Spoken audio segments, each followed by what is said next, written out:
first trip. Bust down.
We are here.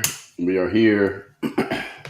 Starting later than usual today, but most importantly, we are here. We have arrived. Hope everybody's having a great start to your week. Tap the screen, please. Like the live. If you're watching on TikTok, if you're on other platforms, you can like the live too. Whatever platform you are on, you can like the live as well. I just sent out an email this morning about the circle and inviting people in to join. That is our group coaching program, which you can get in by going to workonyourgameuniversity.com/circle, or just go to workonyourgameuniversity.com. We got it all. We figured everything out. We thought of everything. We planned ahead for everything. And we're going to get into this topic here today of, y'all see the topic, Simone Biles versus Riley Gaines. If y'all don't know what that means or what it's about, I'll tell you in a second. Give me a moment.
I'm sorry. All right, Tay Diggs, sound should be up now. All right, I muted the mic because I was blowing my nose, but I couldn't mute the mic on the other platform. So, what we are talking about today, for those of you who don't know what this is or who these people are that I'm referring to, Simone Biles. Most of you have heard of Simone Biles. She is a pretty famous, I think, I'm no expert on gymnastics at all, far from it. I believe she's the most decorated gymnastics athlete probably in the history of American sports, male or female. She's a very successful gymnast who has, I think she even created some of her own moves. She done some moves that had never been done before, and she's just dominated in gymnastics for maybe 2 or 3 Olympics in which she participated. She famously had that one Olympics a couple years ago where she quit, and she was saying she had mental health issues, or she had what they call the twisties, meaning just mentally she just couldn't get over the hump of doing the moves that she needed to do. So she dropped out in the Olympics in that one Olympics, and Some people jumped on her for that. I wouldn't necessarily say I jumped on her, but she did quit. And again, it happens sometimes. That happens, I guess, in gymnastics. That's a thing. I don't know anything about gymnastics. That's the thing. But Simone Biles, nonetheless, a very decorated Olympic gymnast. Everybody generally agrees to that.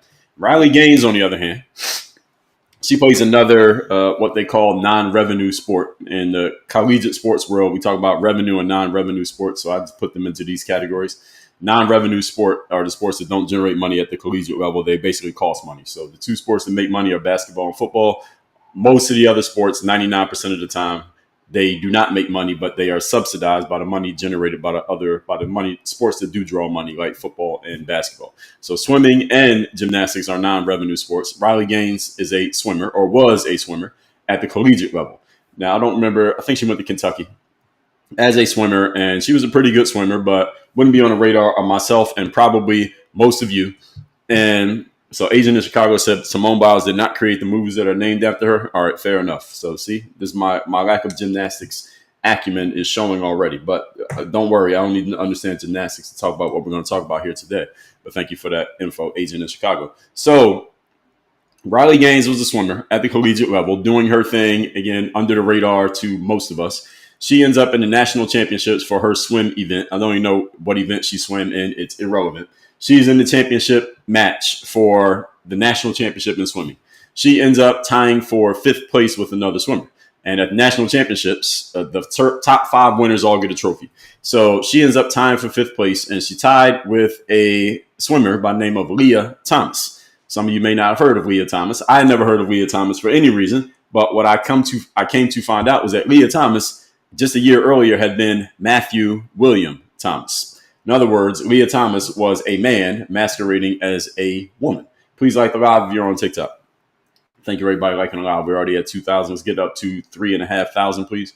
So Leah Thomas was a man who decided that he was a woman. And this was allowed at the University of Pennsylvania in Philadelphia, PA, where I am from. Didn't go to University of Pennsylvania, but I'm from Philadelphia.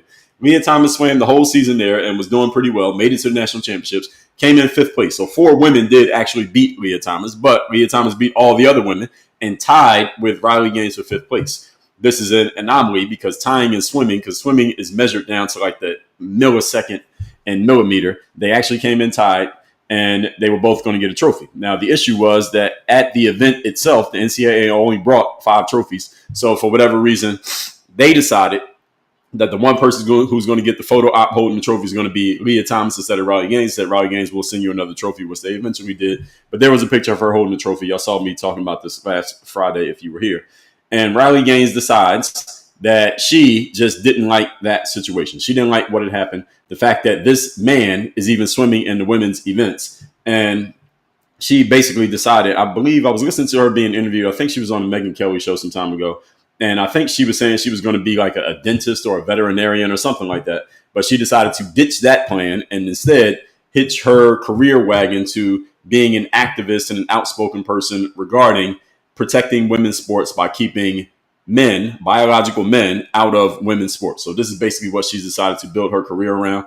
And this is what she's doing now. So now she's an activist, basically, not any different than, let's say, the guy David Hogg, who went to Marjorie Stoneman Douglas School down here in South Florida. And there was a shooting that took place there. And he was at school that day, allegedly. And he wasn't in the room where he wasn't in the line of fire, but he was in school. And he survived, quote unquote, that shooting, and he decided to become an activist around that because of his proximity to the situation. So this is basically the same thing that Riley Gaines did. And Riley Gaines, as far as I'm concerned, had more proximity to the situation because she literally was in the event against this guy, literally a guy, and she tied with this guy. So she has the photo ops of standing next to this. She has the photos of standing next to him while he's getting the trophy that he shouldn't have got no matter what place he came in because he shouldn't have been in the pool in the first damn place. And for the record, I wrote an article about this before national championships even happened because this became a story. This became a story during the season. During the swimming season, this was a story that there's a man swimming on the women's swim team at the University of Pennsylvania, and the women on the University of Penn team, they weren't able to say anything because they would have gotten retribution from the administration at the school had they spoke up about this man, he makes it all the way to the national championships and ends up getting a trophy, a top 5 trophy. And the whole conversation around Riley Gaines, again, was based on this whole situation. Because otherwise, we didn't know who she was. We knew who Simone Biles was because her performance. Now, what does Simone Biles have to do with any of this conversation? Let's talk about it. So Riley Gaines being this outspoken advocate, and she commented on what happened in Minnesota last week. So last week in Minnesota, a boy who now calls himself a girl, I believe this in high school softball team. So, men generally don't play softball. Men tend to play baseball, women play softball. So the women's softball team, this high school in Minnesota, there's a boy masquerading as a girl. And naturally, as should to be expected, but this is not the main point, the boy is playing pretty well against the girls, pretty much dominating the girls. So he pitched a shutout in this softball game to help his team win the state title. So basically in softball or baseball, your best player often, not always, but often is playing the position of pitcher, especially at the youth levels. And this player, if they're really good, they'll dominate everybody and you win because nobody can hit the damn ball because the pitcher's too good. They win the championship. Riley Gaines leaves a comment about this and basically is ridiculing it and saying, well, they turned off the comments and y'all know this is wrong, et cetera, et cetera. Generally speaking is what she said. So that sparked this firestorm because what happened is Simone Biles jumped into some business that she decided to jump into because Riley Gaines did post this on social media and it was public. So anybody can respond to anything you say on social media, in case any of you didn't know. Simone Biles, out of nowhere, jumps into the conversation. And she decided to, she basically ridiculed Riley Gaines and saying it's disgusting what you're doing. You should be trying to protect these women or protect these people. I think she called them women. Let me see if I can pull up the material of what exactly Simone Biles said. Because Simone Biles, as far as I'm concerned, she was sounding dumb. But we'll get into that. Simone Biles, let me see if I can find out. Oh, here it is. Simone Biles. Let's see what she said. So this is the last thing that she had on. So Riley Gaines posts comments off LOL to be expected when your star player is a boy. So Minnesota State High School League said meet Champlin Park Class 4A softball state champion for 2025. So this is the photo of the team that won with the boy on the team.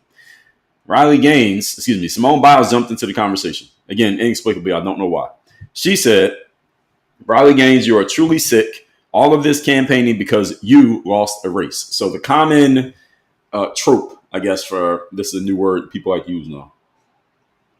The common retort against anything that Riley Gaines says for people who disagree with her position is to say, because Riley Gaines has aligned herself on the political right, she's been at some Trump events, she seems to be conservative, and anybody who disagrees with her or the position that she has, they basically attack her by saying, well, the only reason that you exist is because you lost a swim race or because you came in 5th place, because she did come in 5th place nationally. So this is the common thing that she hears 1,000 times a day, I'm sure. Somebody leaves a comment and says, well, all you did was come in 5th place. Who are you to even talk about any subject for any reason? Son, you want to join my live stream? Yeah, see. Which one is that? It's Toro Loco. Okay, you know these names very well. Do you want to join my live stream? Because I'm talking. Okay. I just want to go home. All right, I'll see you later. So she said, straight up, you are truly sick. All of this campaigning because you lost the race. Straight up sore loser. This is what Simone Biles is saying to Riley Gaines.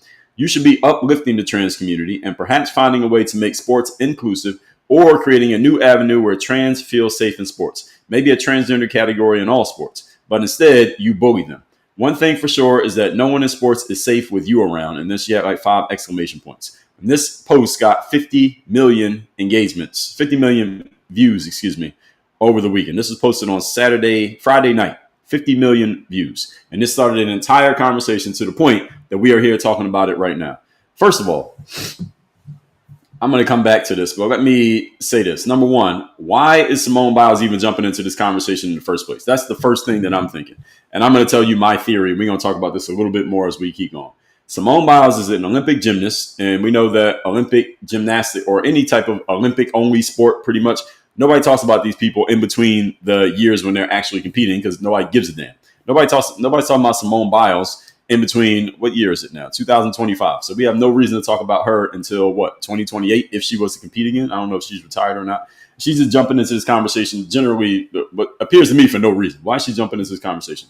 Doesn't make any sense. And she also said, Riley Gaines responded back to her. There's a back and forth.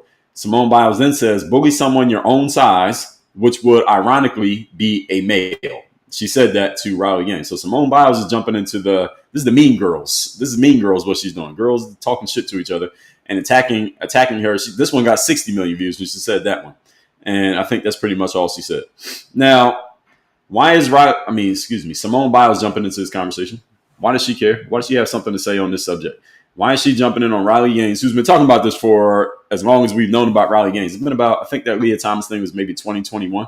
So it's been about 4 years Riley Gaines has been around saying the same things that she's saying. She's been pretty consistent in her message. Why is Simone Biles jumping into the conversation now? Why today or Friday? Why did she get into this conversation? Here's my theory. My theory is Simone Biles has clearly aligned herself with the political left. Simone Biles is an athlete whose career is all based on endorsements. She makes all her money from endorsements. She doesn't make her money from playing. If you play in the NFL or the NBA, you can make so much money from your contract, the money you actually get paid for playing the sport, that you can have a whole bunch of money, not have any endorsements, no endorsement dollars, and you can still make a whole lot of money just from your playing contract. When you're a gymnast, you don't have that option. You can't make a bunch of money from your playing contract because there's not enough money in the contract. If there's not even a professional gymnastics league, so you can only compete in the Olympics. You get some money from winning the Olympics, but not nearly the amount that Simone Biles can accumulate from being a well endorsed athlete, similar to someone like Michael Phelps in swimming, or somebody like Michael Johnson. Y'all remember him, or Carl Lewis back in the day in track, or what's the guy out there, Usain Bolt in track. They make all their money from endorsements, not from playing. So what does that have to do with this? Simone Biles, people who pay her and keep her relevant and keep her name out there and keep her going to events and on red carpets, et cetera, they don't really care about the gymnastics. They care that she has this big name. So here's my theory. They said, we got to figure out a way to go against this Riley Gaines shit because it doesn't look well optically when a woman who has lost, she didn't even lose. She finished tied in a race with a man, a biological man in a women's sport. It doesn't look right optically to send a man to talk down on a woman. It just doesn't look right. Even if the man is saying something that is true, if that becomes a big thing, there's going to be a whole lot of blowback against the man, not because of what he said, not because he was right or wrong, but because you're going against a woman. A man going against a woman just doesn't look like a fair fight, ironically, right? So it's not like they could send LeBron James to say something to Riley Gaines. It's not like they could send who's another prominent male athlete. They couldn't send who's a prominent male athlete that's staunchly on the political left. Whoever that is. Let's just use LeBron. They couldn't use LeBron to go at Riley Gaines because it wouldn't look good for LeBron's image to be going against a woman. That just wouldn't work. So they said, we got to get a woman. We need a woman to go at Riley Gaines. So they could have used somebody like maybe Serena Williams might have worked, or who's another woman. They could have used maybe, I don't know, some WNBA player, probably wouldn't work. They used Simone Biles because she's playing in a non-revenue sport. She is highly decorated.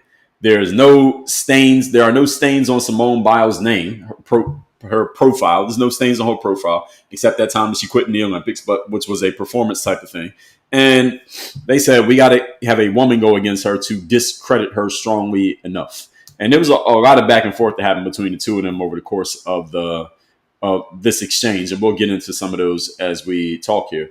This is what I believe happened, that her endorsees, the people who paid Simone Biles money, because Simone Biles is nobody without those endorsees, the people paying her money, they told her to go do this. That's what I believe happened. They told her, go jump on this Riley Gaines chick, jump into this conversation and trash her. And then what they did after that, and if you followed this conversation on X, you saw all the political operatives on a political left, all their operatives went and amplified everything that Simone Biles was saying and basically jumped in on the conversation. All of them.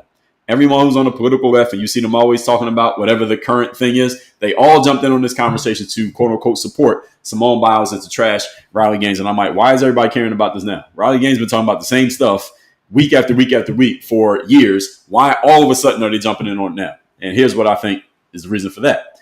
Riley Gaines is starting to pick up momentum. Her message is starting to matter even more. Why? Because the current Trump administration is strongly and vocally pushing back on men playing in women's sports. Because we had that situation in California that we just talked about last week with the track and field, and they decided we're going to create an extra trophy for, first of all, the overall winner, which was a boy masquerading as a girl. And then we're going to create another trophy for the girl who came in first place, which is completely ridiculous and it's completely spineless lack of backbone response by California because they don't want to just say boys can't play or boys can play. So they came up with basically a compromise, a spineless compromise. And this is getting more and more attention. And Riley Gaines has been the one who has spearheaded this attention. And they figured, we got to do something to kind of push back against this chick because she's starting to get a little bit too much power and a little bit too much say. Who's the perfect person we can use, amongst all the people we have on our payroll who we can push back against her? And I'm going to take questions and comments at the end, by the way. They decided it would be Simone Biles. So Simone Biles got a phone call. They told her, you got to do this. You want to keep your endorsements, do what we tell you to do. She did it. And this is how we got here. That's what I believe led to this. Now, some of you may think Simone Biles was just minding her business on social media and just decided that she's going to just tweet this. Of all the things that she could tweet or post about, she decided to do this. I am highly skeptical of that. Because the only other things that she's posted besides that before this was 2 days before that, she reposted something with the Chicago Bears because her husband plays for the Chicago Bears. I don't even know that guy's name. And before that, it was Simone Biles attending some Netflix event for her. She has a docuseries coming out, and it's coming out in this event was at Hollywood. She's with Netflix. So again, she's connected to the machine. That's the point here. Simone Biles is connected to the machine. And because she's connected to the machine, she has to jump in and do this. Also, the last thing she said before that, 3 days before that, she reposted a post from, who is this? The account is called Lesbianism, and it says, "Happy Pride to all those who are unable to celebrate openly and safely. You are loved and seen." This is the last thing that she reposted that wasn't about her husband or before she jumped into the Riley Gaines conversation. So you want to talk about someone who's connected to the machine? Before that, pride is important because someone tonight still believes they're better off not alive than being themselves. Again, this is Simone Biles before she jumped into this. Let's see what else. And then somebody just talking about Simone Biles and she reposted. She's not very active on social media is the point. Why did she jump into this conversation? That's my theory. That I don't think she was just randomly scrolling on X and decided to say something. She doesn't say anything. She barely posts on social media. So again, why did she jump into this at this time on this subject against this person? Seems pretty curious thing to me. So Riley Gaines' core message, as I said from the beginning, her core message has been, ever since we first heard her name, a male should not be competing in female sports. That's it. I agree with that point. How many of you agree? Put a yes or no. That if you are biologically born a male with a penis, you should not be playing in female sports, regardless of what you call yourself, how you feel, what you've done, what hormones you've taken. Yes or no? What do y'all think? Should someone biologically born a male be allowed to compete in female sports? I say yes, that is correct. Put no if you think if you're born as a male, you can compete in female sports.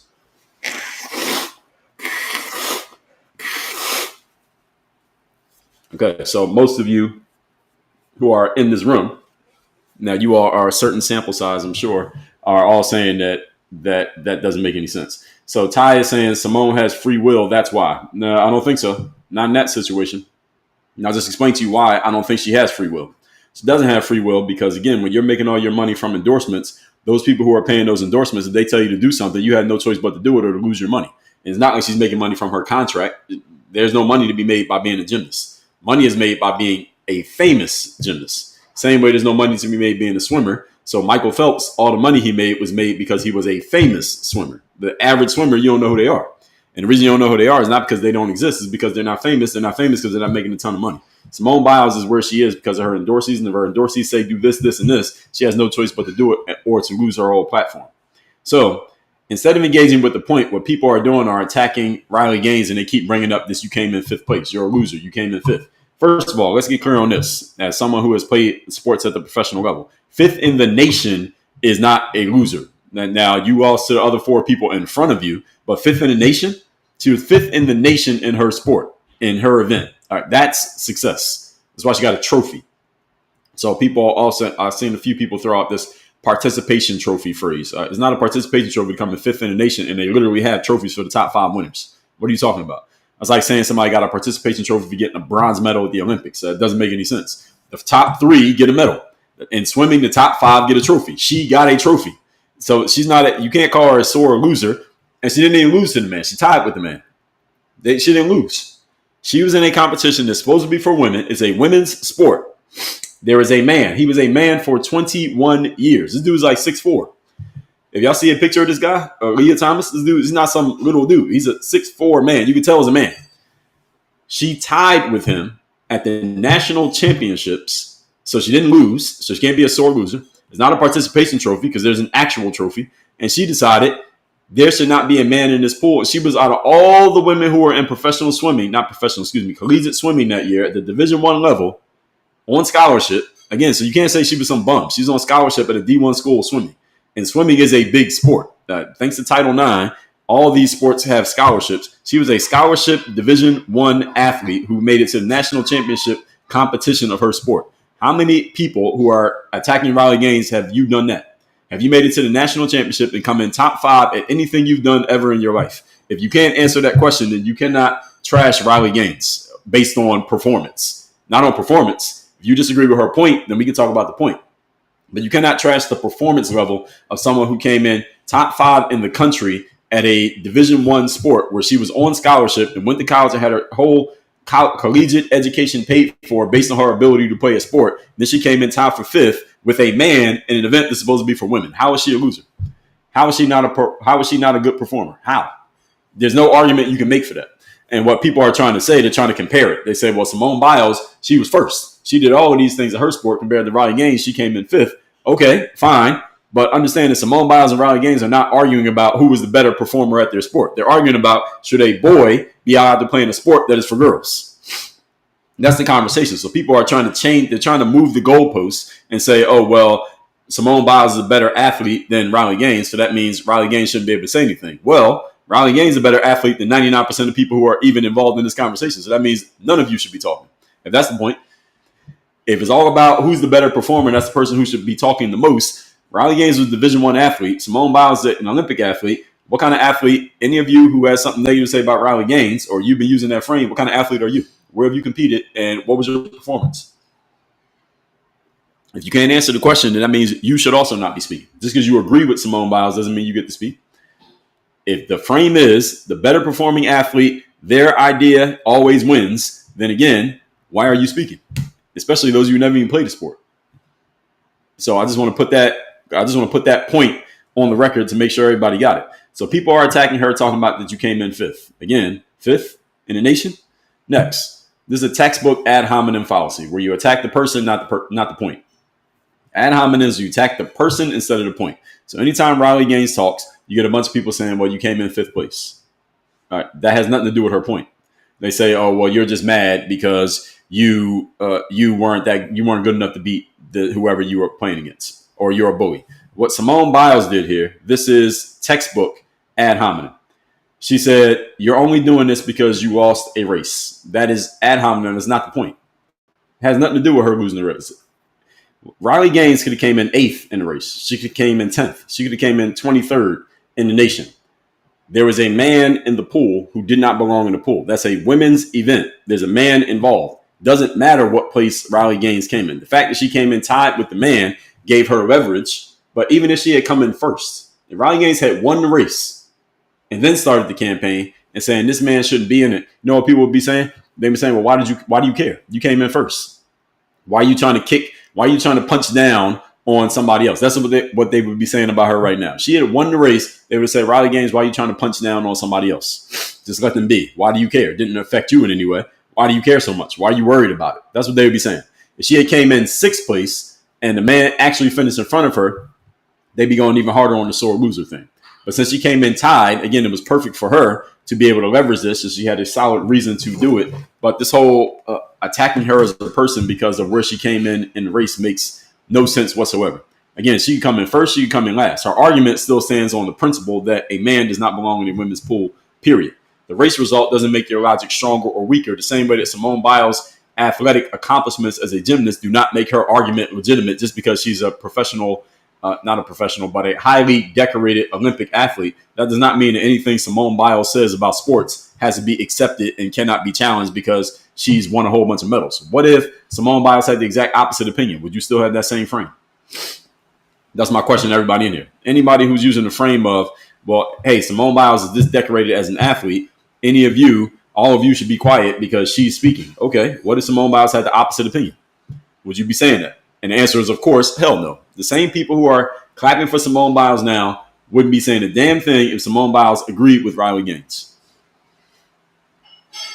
They wouldn't say, "Oh, well, she's the most decorated athlete out there, so hey, we gotta let Simone Biles talk. Whatever she says has to be true." Nobody would be saying that. This is just human nature. Human beings will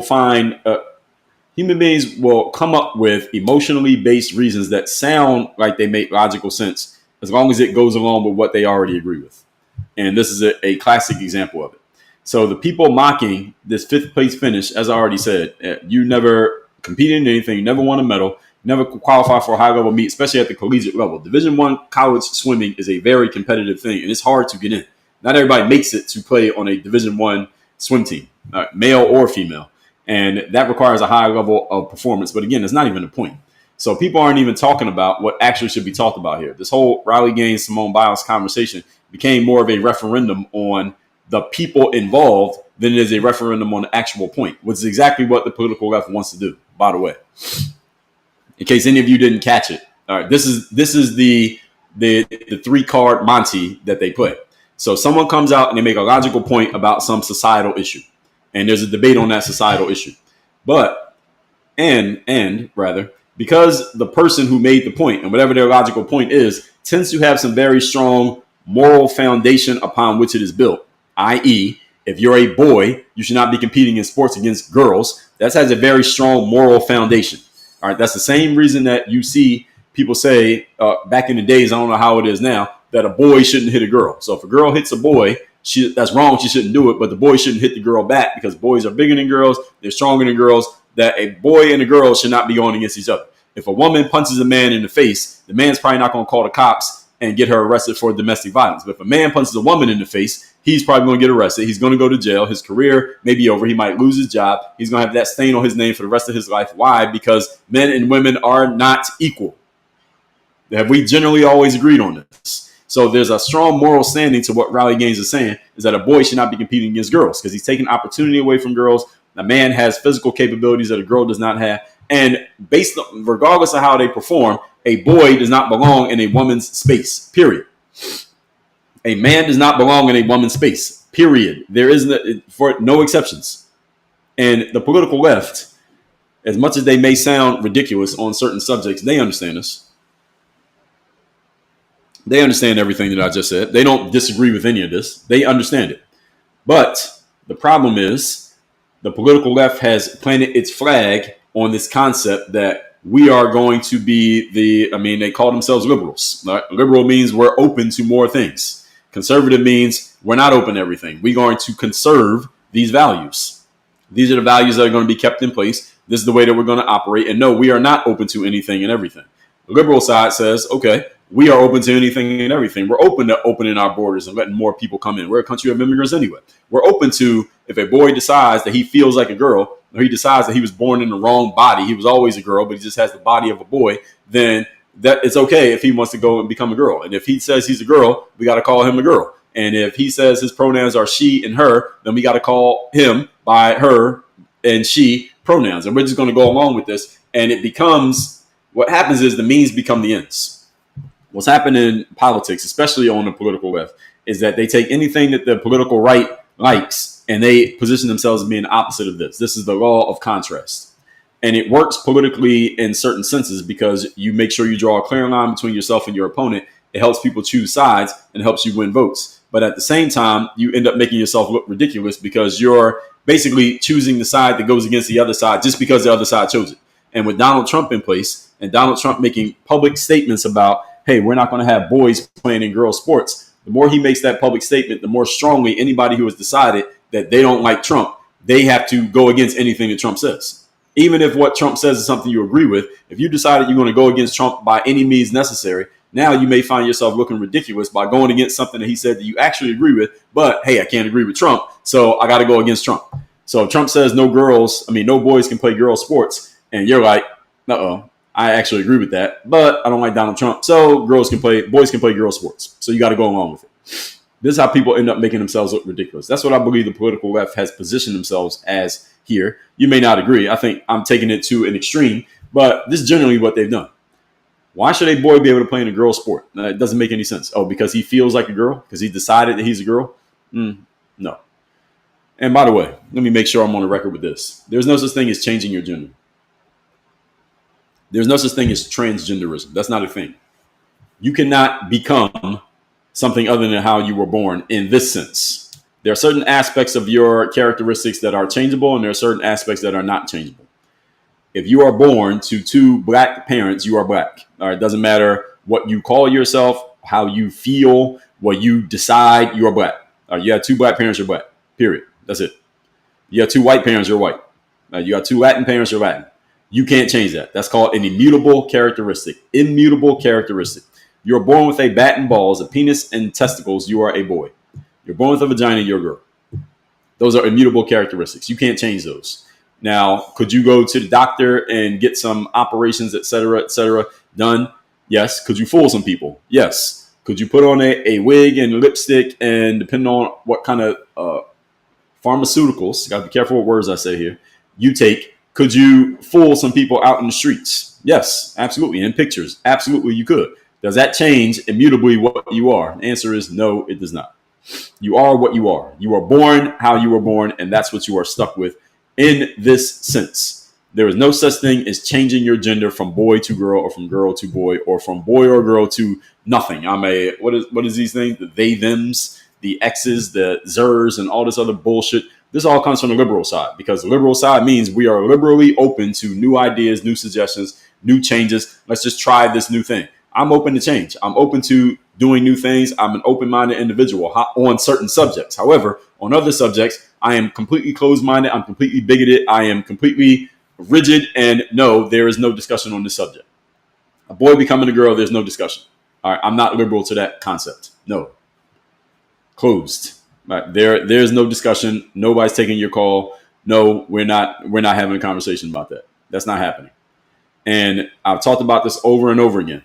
The fall of, please keep liking and live on TikTok. Can we get up to 40,000 likes, please? Thank you for getting me 35. Can we get to 40,000? The fall of Western society is because men, specifically men, have not stood their ground and said, hey, these things we're open to possible changing. These things we are not. When you get men in any space saying we are open to anything and everything, what's going to happen is women are going to come in with a bunch of bad ideas, and the men are too stupid to realize, hey, we can't be open to anything and everything. They don't put their foot down, and all of a sudden you get a whole bunch of ridiculousness. That's what happens. That's how societies collapse. And I'm not saying it's women's fault. I'm saying this is men's fault. Because I guarantee, I don't know, maybe somebody has already done the history on this, but these bad ideas are they're not coming from men in their masculine frame. Because the man in his masculine frame, his responsibility is to uphold standards, rules, and parameters. I've talked about this before. We talk about the law of entropy.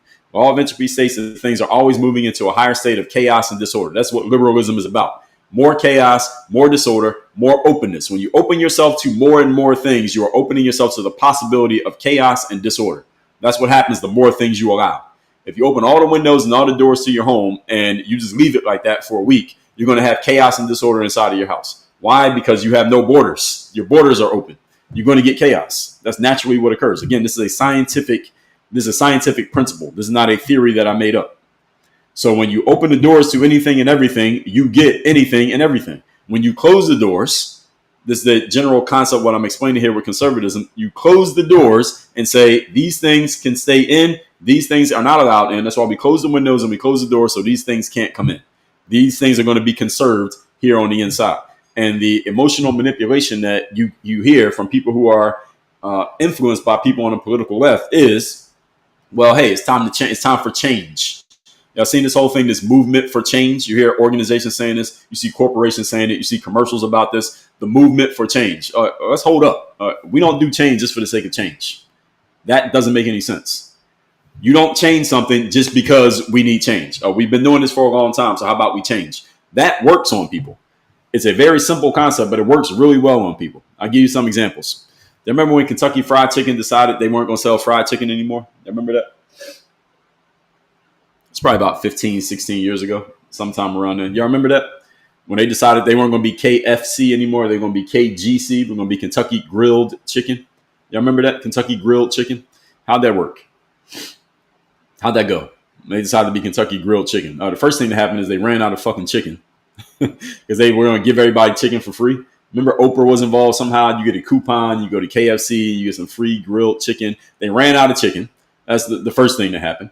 And it was a complete failure. You know why it was a complete failure? Because KFC thought, look at this movement into people eating more healthy and being more conscious about their health. We can't sell fried chicken anymore because fried chicken is not healthy, so we got to sell grilled chicken. We're going to go along with that. That was a stupid fucking move. Why? Because there will always be people who are going to eat low quality food, no matter how much high quality food you try to sell. Whole Foods already existed. All right. Veganism and vegetarianism already existed when KFC decided to make that move. If I want healthy food, damn it, then I'll go to the health store and get some healthy food. If I want some fried chicken, then damn it, I'm coming to KFC and I want some fried chicken. What the hell are you trying to sell me healthy food for? I didn't come here for healthy food. I'm going to KFC for healthy food. What the hell are you doing? Who are the idiots at KFC that came up with that idea? Somebody who told them, we got to change. That's where it came from. Change. Let's just change. Why? Because we've been selling fried chicken for 60 years and we're super popular and we are the number one thing people think about. When you look up fried chicken, the first thing that comes up is Kentucky Fried Chicken. We got to change. Stupid. Change for the sake of change is idiocy. You change when you have a legitimate reason to change. So this whole change of a boy can become a girl and we celebrate them. Well, of course, what are you going to do? What do you think is going to happen to a bunch of 8-year-olds and 10-year-olds and 12-year-olds when you see that a boy staying a boy is just normal, nobody cares. A girl staying a girl, nobody cares. But if a boy becomes a girl, it's like a party. There's a celebration. There's so much recognition. Look, they're the most popular kid in school because they're a boy and they decide to become a girl. What the hell do you think is going to happen? A bunch of other kids are going to follow behind it because they want the attention too. And this is what happens when you do change for the sake of change, or we had to do something new, or we got to open ourselves up to other things. Why are we keeping it this way when it's always been this way? Why are we keeping it this way? Why don't we try something new? Again, for the sake of change, this is when you get chaos and disorder. This is a scientific law. It's called entropy. You can look it up, or you just take my word for it. The only way you stop disorder and chaos in life is you set your rules, you set your parameters, you set your standards, you set boundaries, you set your non-negotiables, and you enforce them. When you don't enforce non-negotiables, you get Matthew William Thomas, a man who was on a men's swim team at the University of Pennsylvania, and he was ranked like 400 something in the nation. He decides between his junior and senior year, I'm not a boy anymore, I'm a girl. And not only am I going to walk around as a girl, because see, that doesn't bother me. I think those people who do that are ridiculous, but it doesn't bother me because if that's the way you want to live, it's the way you want to live. You want to live on the corner and eat out the trash can. If that's what you want to do, go ahead and do it. All right. If you're a man and you decide you're going to walk around calling yourself a woman and dress up as a woman and wear heels, I think that's ridiculous, but if that's what you want to do, go do it because it's not bothering me in any way. But if you're a man, you decide that you're a woman and now you're going to go play in a women's sports, now you're affecting everybody. Now, people like me have something to say about it, even if I don't play the sport. Why? Because number one, you are taking a spot on that roster away from a woman and you don't belong there. Number two, you are displacing a certain amount of space there because now you're in the competition. And as a boy, biologically, you probably have some genetic code that gives you a better opportunity to succeed in that sport because sports are about using the physical body. Men's physical bodies are more capable of doing things than a woman's physical body is when it comes to sports. So you're displacing the entire ecosystem in a certain way because of your involvement in the sport. Number three, you are making the women uncomfortable. And a man's job is to make a woman feel safe and protected, not to make a woman feel anxious and uncomfortable. You as a man deciding that you're going to play in a women's sport and just being on the team, on the bus, in the room, in the locker room, in the dorms. I don't know if they're doing that. You're making women uncomfortable and they may be too uncomfortable and not in their masculine enough to say something about it. So they just live in the anxiety and fear and discomfort of you being in the room. And you're making it more about you than it is about protecting the women. All right, that's some bullshit. That's not a man's job. You're going against your actual role in society of protecting women and making them feel safe. You're making them feel anxious and threatened just by being in there and pretending that you're a girl. They know that you're not a girl. You know that you're not a girl. Everybody else knows that you're not a girl. And the people in charge who have no balls, most of them being men, the administrators at the University of Pennsylvania, the sport department, those are men. The administrators at the head of the NCAA with the swim department, those are men. The men not having any balls is why this bullshit is happening because a man has the balls to call out another man who's doing some bullshit that is threatening women. And that's why society collapses. When men are not doing their fucking jobs, they allow other men to violate women, and then nobody says anything. They all sit there and act like it's normal. And then when a woman steps enough into her masculine, Riley Gaines steps enough into her masculine to call out the bullshit and take the arrows that come with calling out the bullshit. You see how they attack her every time she speaks. She gets attacked by a bunch of people in society, including men, for saying that a man should not be in women's sports. That's ridiculous. This is why our society is falling apart, ladies and gentlemen. Those of you who live in the West, our society is falling apart because of this. A woman feels threatened by a man's presence, can't say anything, doesn't say anything. Most of the women involved in swimming that year, can you name anybody else? Can y'all name any other NCAA swimmer in the last 5 years whose name you can mention off the top of your head without Googling, besides Leah Thomas and Riley Gaines? Can you name another one? I can't name one. I don't know any of them. The reason that we know Riley Gaines' name is because of amongst 1,000 swimmers in the United States that year in the NCAA at the Division I level, amongst 1,000 female swimmers, one of them had the balls to say something and the courage to say something, and she shouldn't have had to fucking say anything because a man should have stopped that shit before it even became news. This is our problem. So a woman had to step up and do a man's job, and now she has to take the blowback that is best suited for a man because a bunch of men didn't do their job. Men didn't play their role. Can we get the 50,000 likes, folks, please, on TikTok? We're at 48,000. And notice that when they talk about Riley Gaines, nobody's talking about fairness, biology, or rules. They're just trying to shut down the conversation by making it about status. Oh, well, you came in fifth, so you shouldn't be talking. What the hell does that have to do with anything? Nothing. Oh, you're a sore loser. Well, she didn't lose. So that's actually factually incorrect. Oh, well, Simone Biles achieved more than you. Who the hell cares what Simone Biles has to say about men competing in women's sports? I don't. And again, as I already told you, Simone Biles is compromised.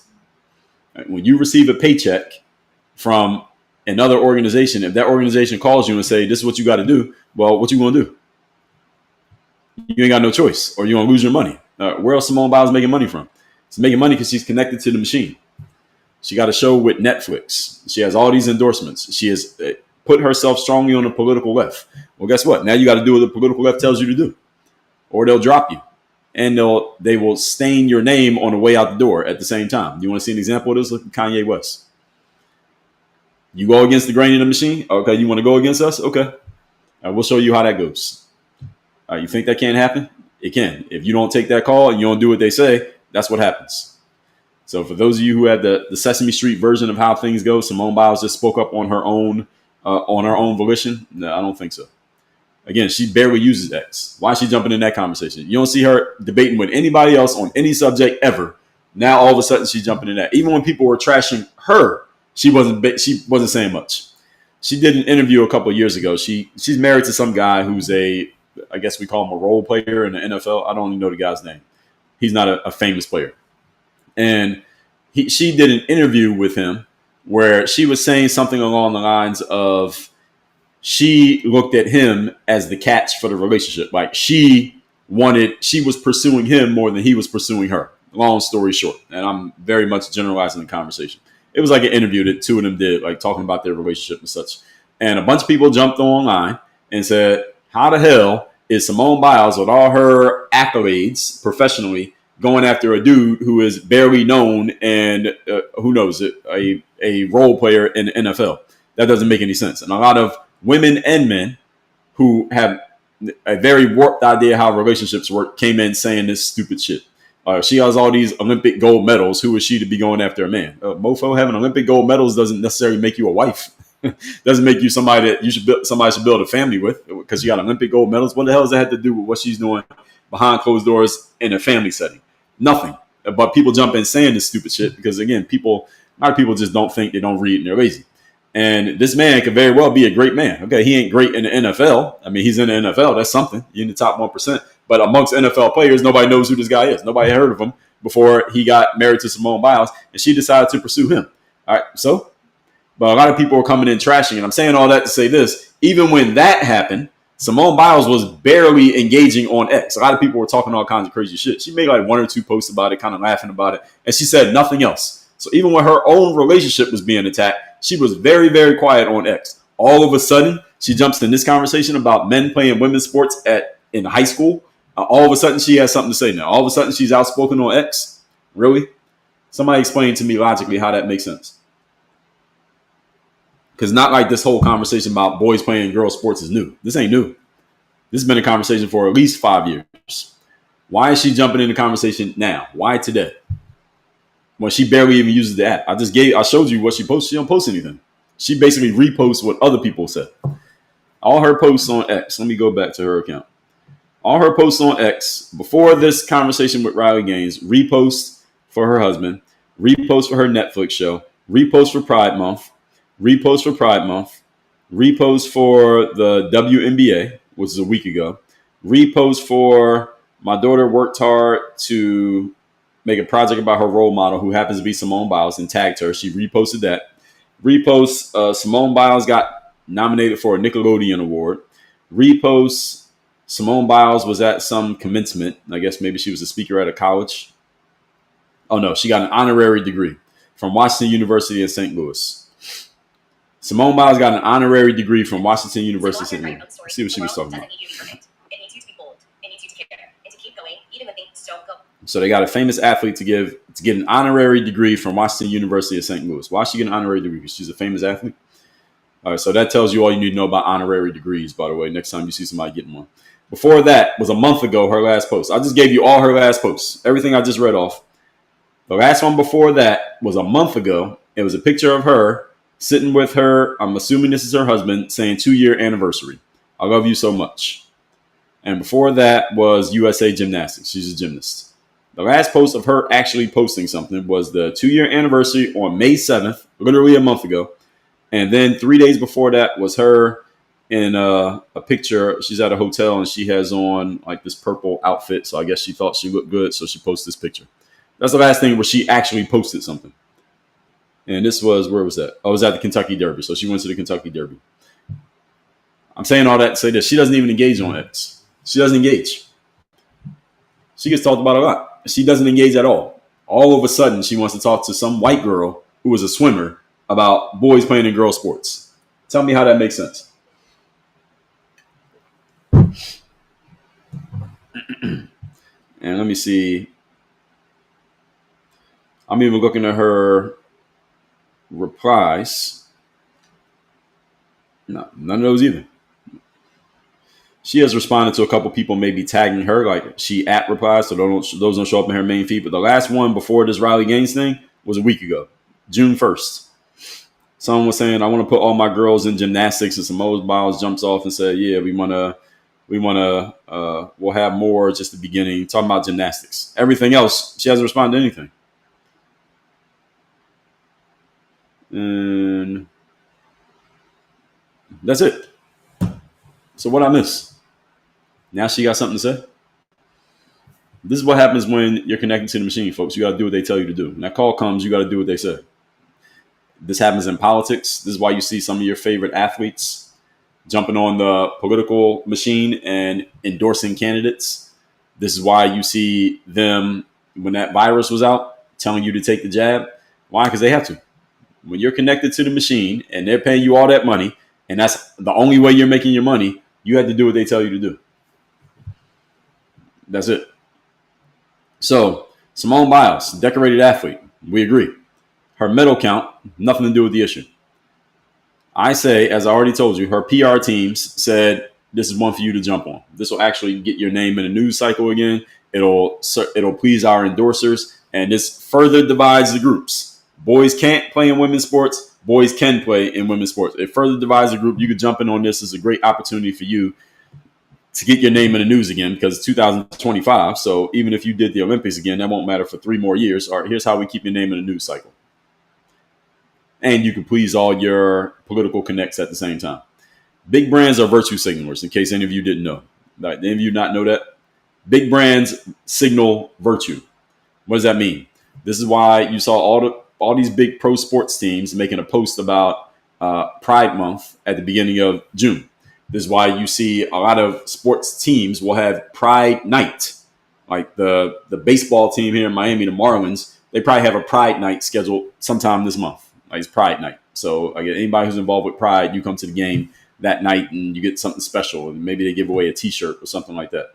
So big brands are all about signaling virtue, and they use well-known people to push whatever virtue that they want to signal. They use a well-known person because an endorsee is known to drive attention.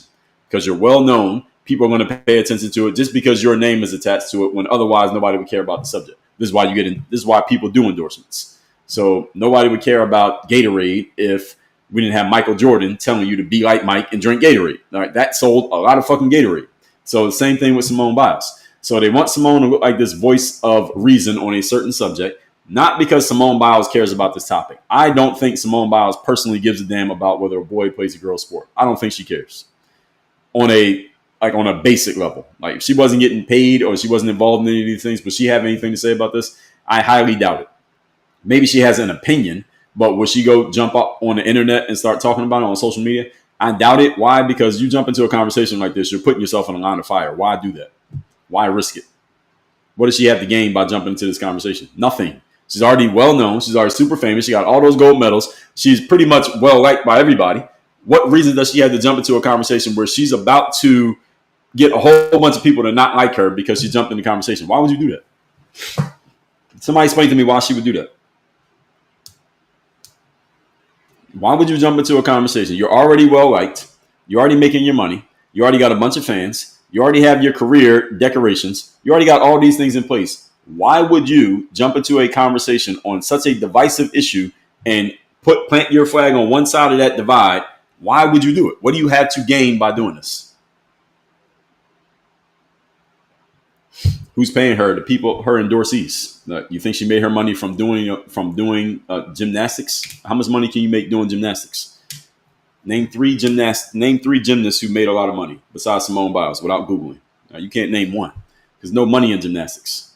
There's money in being a famous gymnast. Same way there's no money in swimming, but there's money in being a famous swimmer. There's no money in track and field, but there's money in being a famous track and field athlete. Carl Lewis, we know him. We know Florence Griffith Joyner. We know Michael Johnson. We know Usain Bolt. Why? Because they're all famous. They made their money by endorsements, not because they won. Michael Phelps, famous swimmer. Why? Because he won. He got all those endorsements. Simone Biles, famous because she won. You don't make money just by playing a sport. There's no money in those sports. In college, they call them non-revenue sports for a reason because there's no money. They cost money. They don't make money. So, continuing. Once Simone Biles spoke, a bunch of political operatives, this is my theory, they jumped into this conversation and amplified everything that she said. That's why I got 50 million and 60 million views, those two posts. Not because it was such a groundbreaking thing that she said, but because the machine, this is what they do. So any of you who don't think that these things are happening behind the scenes, they're happening. So this is a strategic misdirection. The whole conversation became Simone Biles against Riley Gaines. When nobody's talking about the actual topic, which is should a boy be playing a girl sport? Nobody's talking about that anymore.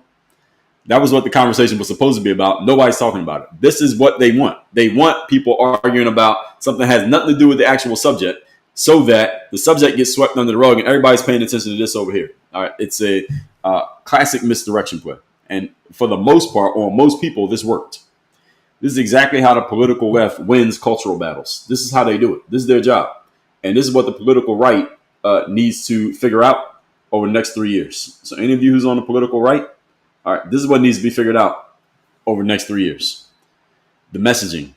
Because the political left is really good at turning a logical conversation into an emotional debate that has nothing to do with the actual original point.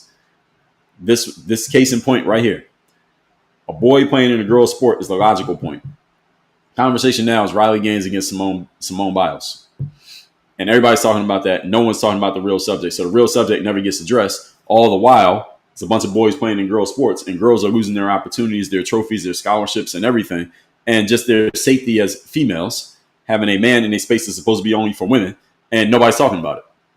And that's what the political left wants. Because if we actually talked about it, the political left would look real dumb. They would have to answer for it. If you hold their feet to the fire on the actual subject, then their lack of substance will be exposed. But if you don't hold someone's feet to the fire on the actual subject and you allow them to use whatever myriad logical fallacies against you, then you get lost in their web, and that's exactly what they want. Now you're arguing with them about something that don't have shit to do with the actual topic. The actual topic never gets addressed. The problem never gets solved. And 4 more years go by, and you still haven't fixed the issue. So on the political right, the key is you got to get people who are able to break down the bullshit, call out the bullshit, and get the subject back to the subject. This is where someone like JD Vance has a lot of opportunity, because JD Vance is pretty good verbally. You need people who can play this verbal jousting game, and they can beat those other people at their own game. Basically, you got to be able to talk circles around people, because there are a lot of people on the political left who are really good at talking circles around you if you're not good at catching their bullshit, and they will railroad you verbally before you even figure out what the hell happened is over. It's like you get in a boxing match, someone just starts throwing punches, and you're playing defense so much that you can't even get out of defensive position. The referee stops the fight. You don't even know what the hell happened. All right, that's what happens when you deal with these people who are really verbally dexterous. JD Vance has that, and that's why he'd be useful. And there are others on the political right, but they need this. At some point, you got to beat people at their own game. Now, you got to play your game, but at some point, you got to learn how to beat people at their game, because if they keep doing it, it's going to keep working against you. So they win cultural battles. The political left has dominated a lot of cultural battles over the last 10 years. How do they do it? First of all, they create noise. What does noise mean? It means get you to pay attention to something other than the actual thing. The thing is over here, but let's pay attention to this. The noise is Simone Biles jumping in this conversation and making it a battle between Simone and Riley instead of the actual point. That's the noise. So they create the noise. They get people all emotional and arguing about something. Again, arguing about these two girls against each other when neither one of them is playing anymore anyway. They're arguing about that. Why? We don't know. And then make it personal. Oh, it's a personal thing. So now it's her against her. Who's better? This girl or this girl? Who looks better? This girl or this girl? Anything to pull you off the topic. And Simone Biles is guilty of this. She jumped in it and said, you need to compete against somebody your own size, which would be a man. That's what Simone Biles said. She said that. Now, this is the same girl that when people were attacking her husband and attacking her for saying that I was going after the man, he was the catch, I was not the catch. They were getting mad at her for even saying that about her own husband. She didn't have much to say about that. But all of a sudden, she wants to diss this white girl who was a swimmer over saying that a boy shouldn't be playing in girls' sports. Really? And Riley Gaines is 5 feet 5 inches tall, by the way. So what the hell is she talking about? Someone your own size who would be a man? It doesn't make sense. Even though Simone Biles is even smaller than that. She's like not even 5 feet tall. Anything to pull you off the topic. That's the whole point. They can pull you off the topic. It works. Logical fallacies are great at moving people off of their square. Appeals to emotion is one. The straw man is another. The ad hominem is another. Appeal to emotion is when you make the situation, you take a logical point and you try to emotionalize it so that people start arguing about the emotion instead of the logic. Easy way to throw somebody off the scent. The straw man is when you take something that somebody said and you rephrase it into something that they didn't say. And that's another good way to get people off the scent. What happened? My fan just cut off. I think I had the timer on by accident. Okay. So the straw man is when you rephrase something that somebody said and you throw it back at them as if that's what they said. And then they start arguing with you about the thing that you didn't even say and they don't even catch what you did. That's the easy way to throw someone off the square. So you notice me calling out people's straw mans on here every day. And then the ad hominem is when you attack the person instead of the point. And the reason why the ad hominem works is because when you attack someone personally, they generally want to defend themselves. But if someone notices the ad hominem when it happens, you can just call it out, then you can bring it right back to the point. So, for example, saying Riley Gaines, oh, well, you're only mad because you weren't that good of a swimmer. You're only mad about boys playing in girls' sports because you weren't that good at swimming. If you were good at swimming, you wouldn't care. That's an ad hominem because you didn't actually address the point. Now, Riley Gaines has to be smart enough to catch the ad hominem, either ignore it or call it out, and then get right back to the subject. Again, JD Vance, very good at this. And when you're debating against a large live audience, you have to be really good at this. And the political left has a lot of people who are really, really good at this verbal manipulation. And they will talk circles around you if you're not ready for it. They got a whole bunch of people on their roster who are really, really good at doing that. So those of you on the political right, like y'all better start identifying the people who have that skill because that battle is going to happen. Moving on. Most of the public is now talking about these two people arguing, not the actual point, which I already explained. This is a classic tactic. Shift the attention from the real issue to some viral sideshow that ain't got shit to do with the subject. And this is how you get people confused. So all of you should be smart enough to not fall for this. This is not about who's more famous, who is a better athlete. I don't give a damn about either one of these women's sports. I don't give a damn about women's swimming. I don't care about gymnastics. What I do care about is men upholding the values of a society. And the job of a man is to make women feel safe and secure, not to make them feel threatened.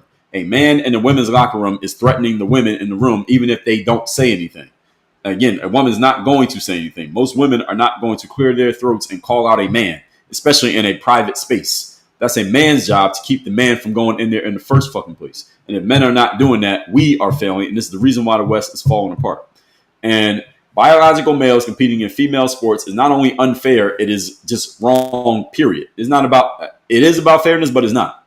It's not about whether the man wins or not. If a man competes in a women's sport and he comes in 10th place, he still shouldn't be competing. If it's 10 competitors and he comes in last amongst all the girls, there shouldn't be a bunch of people, especially those of you who are on the political right, on the conservative side. If that ever happens, don't come out and say, hey, that's good that the man came in last place. So he shouldn't have, and being happy because he came in last. No, what you should say is he shouldn't have even been in the competition in the first place. There should have been a girl who came in last place. That's a girl sport.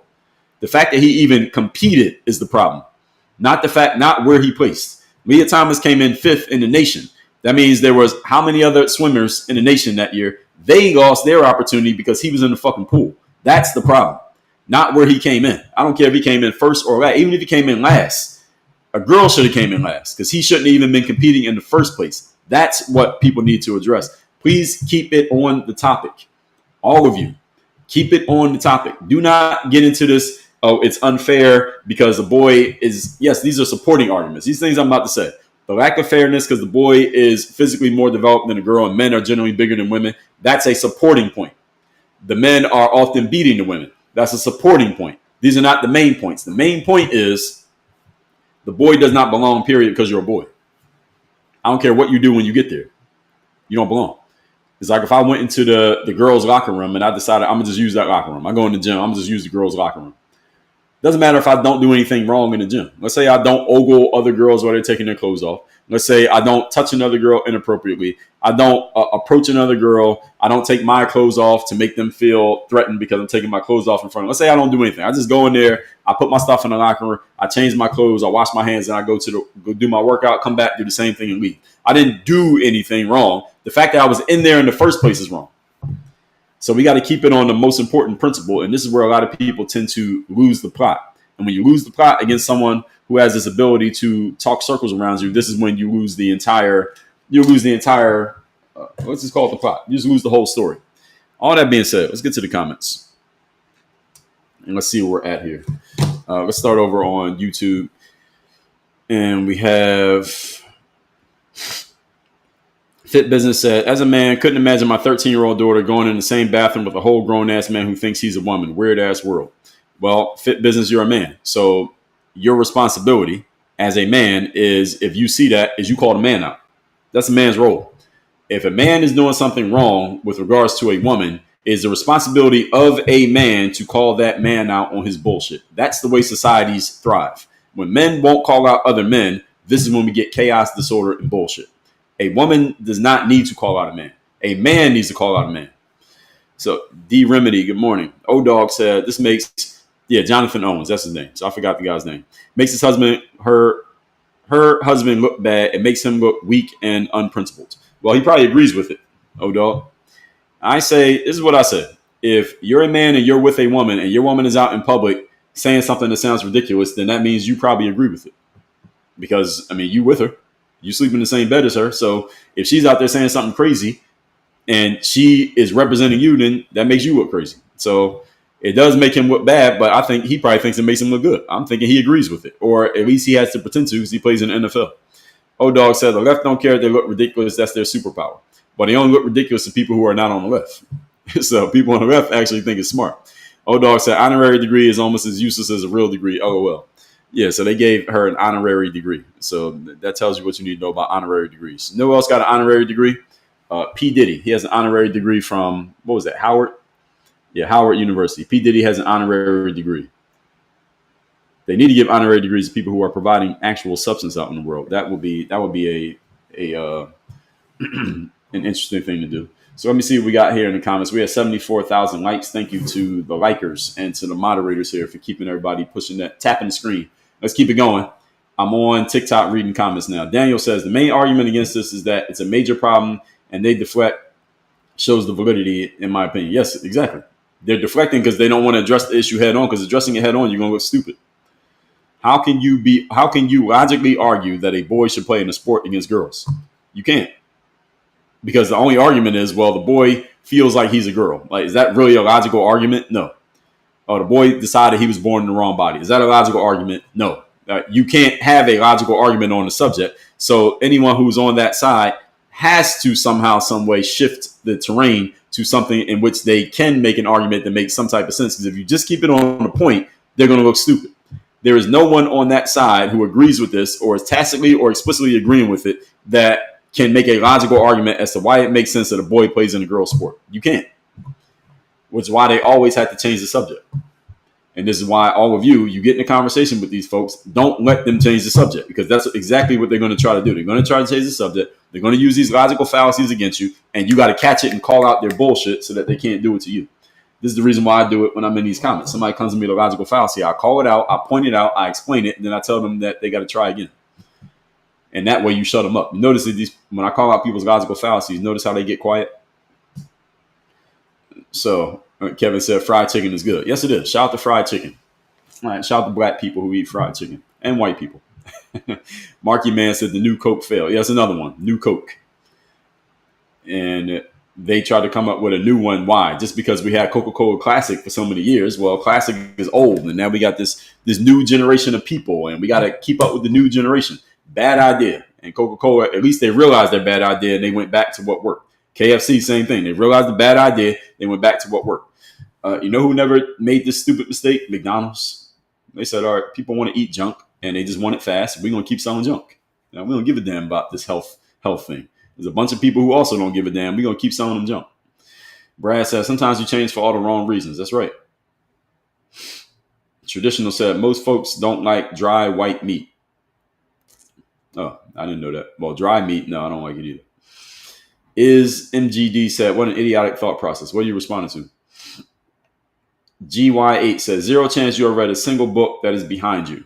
Well, as a matter of fact, GYH, you're actually kind of right. Actually, no, you're wrong. I was going to say you're right, but you're wrong.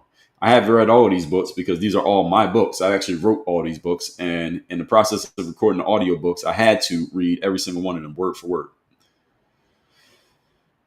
Traditional said, mental health is serious. Yes, it is. Who THT said, do you feel the same way about women participating in men's sports? Yes.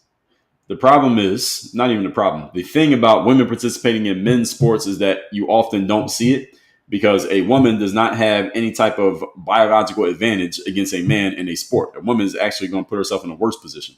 A man going into a women's sport puts himself in a better position to win because he has a better chance of dominating the women. A woman going from a women's sport to a men's sport is actually making herself worse because she has a less chance of competing. This is the reason why you don't see too many of women going into men's spaces. I mean, how often do you see it in life? Just think in general. How often do you see a woman going into a man's space as a way of taking advantage of her opportunities with the men? All right, now you could take some of these OnlyFans girls doing what's that woman's name who said she's going to have sex with like 1,000 men in a day? All right, she's not going into their space. She's inviting them in. That's the way it works. Women invite men in. All right, look at our reproductive organs. All right, a man goes into the woman allows the man in. So women don't go into men. It's not even a thing.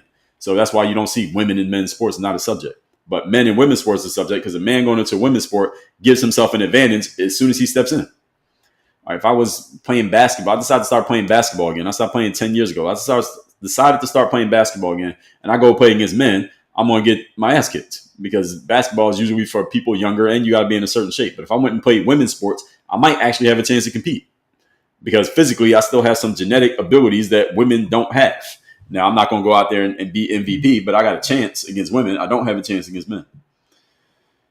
Carol Ann Collins, the problem with change is they want to take over, no coexist with each other. Yeah, it depends on who you're talking about. Doc says correct. Your preference should not infringe on others. That's right. And what some may be asking, let's see if anybody's asking this. I'm sure somebody posted this in the comments, is what do you do for these people who decide that they are trans? Because it's not like they're going to go away. Just because me saying it's not a real thing doesn't mean people are going to stop doing it. What you do is you change boys' sports to being open. That's it. Girls' sports stays girls. And then the other one is open. So you have girls swim and open swim. So if you are a girl, biologically a girl, you compete against girls. And if you're not that, you're anything else, you got to compete in the open category, which means you got to compete against the boys and all the other they, thems, and whatever else you want to call yourself open. And let's see how you do there. If they did that, I believe my theory is there'd be a whole lot less of this transgenderism in sports even being a story. Because when you got to compete against the other boys, you're going to get your ass kicked. You're taking hormones to become a girl, but now you got to compete against boys. You gave yourself less of a chance to win. Someone said they say it's only 1% to justify something that's still wrong. Yeah. So what they're saying is that's such a small amount that you shouldn't even care. Why do you care? And there's a fallacy connected to that, but I forgot what it was called. I'll tell you about it in a second. It's the why do you care fallacy, or it's just 1%, or it's only this. Okay. Well, I thought the whole thing was injustice everywhere. Injustice anywhere means injustice everywhere, right? Isn't that supposed to be a thing? Isn't that Martin Luther King's statement?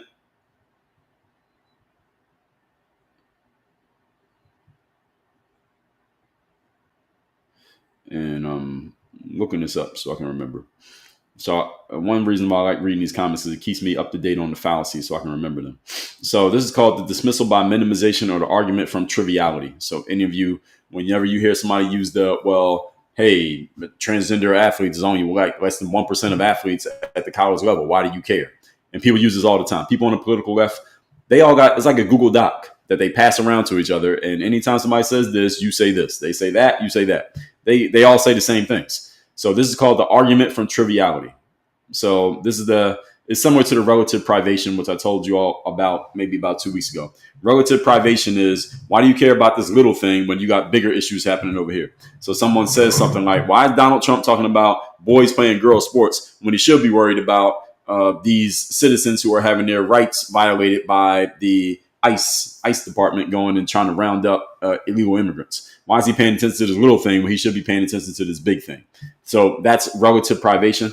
And a subset of it is called the argument to triviality, which means something so small, it doesn't matter. Why do you care? Why are you talking about it? It's just this little tiny thing. So what? Little things become big things when you don't pay attention to them. Not all the time, but often. Gims Bot said, this is common sense. Why it's debated is beyond me. Well, because there's a lot of people who want upheaval and disruption and disorder in society, because things being under their natural order, they have not succeeded. So how about we create chaos and see if that gives me a chance to be successful? That's one reason why people try to create chaos. Brad, I answered that question by Brad. Comment by Brad. Jim's Bot said, is someone suing Riley? I don't know. She's probably getting sued by more than one person right now. Traditional said, where's the patriarchy? Well, it still exists, but people are attacking the patriarchy.